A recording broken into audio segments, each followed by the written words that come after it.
ধন্যবাদ অঙ্কুর আপনাকে। আমি এই মুহূর্তে রয়েছি কারওয়ান বাজারে। তো সকাল থেকে আমি বাজার ঘুরছিলাম এবং দেখছিলাম যে আজকের দরদাম কেমন পণ্যগুলোর, এবং সকাল থেকে যা দেখতে পেরেছি যে বাজারে কিন্তু বেশ চড়া দামে বিক্রি হচ্ছে সব ধরনের সবজি।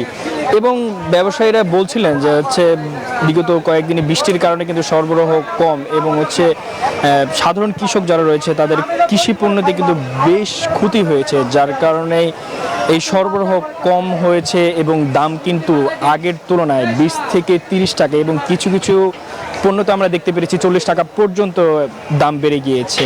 আমি যদি একটু দেখাতে চাই, শসা কিন্তু আজকে বিক্রি হচ্ছে 120 থেকে 150 টাকা কেজি পর্যন্ত, এবং টমেটো বিক্রি হচ্ছে 60 থেকে 70 টাকা, এবং কাঁচামরিচ কিন্তু বিক্রি হচ্ছে 60 টাকা কেজিতে, এবং পেঁয়াজ আজ দাম অপরিবর্তিত রয়েছে। আমরা পেঁয়াজের দাম দেখেছি আজকে 40 টাকা কেজিতে পেঁয়াজ বিক্রি হচ্ছে, এবং আলু কিন্তু বিক্রি হচ্ছে 20 থেকে 25 টাকা কেজিতে। এবং আমরা বিভিন্ন ক্রেতাদের সাথে কথা বলে যা জানতে পারি, তারা কিন্তু বলছিলেন যে সকালে যে বৃষ্টির কারণে কিন্তু তারা বাজারে এখনো পর্যন্ত ওই রকমভাবে সবজি পায়নি, এবং তাদের যে কাঙ্ক্ষিত চাহিদা আছে চাহিদা অনুযায়ী ওই রকম এখনও সবজি তারা এখনো পর্যন্ত দেখতে পায়নি।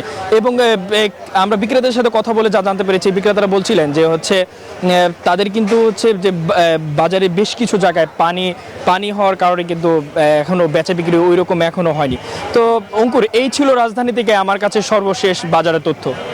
মামুন, আপনাকে ধন্যবাদ। 200-র বেশি সার্ভিস ও ফিচারে লেনদেনের সব বিকাশ অ্যাপে সম্ভব।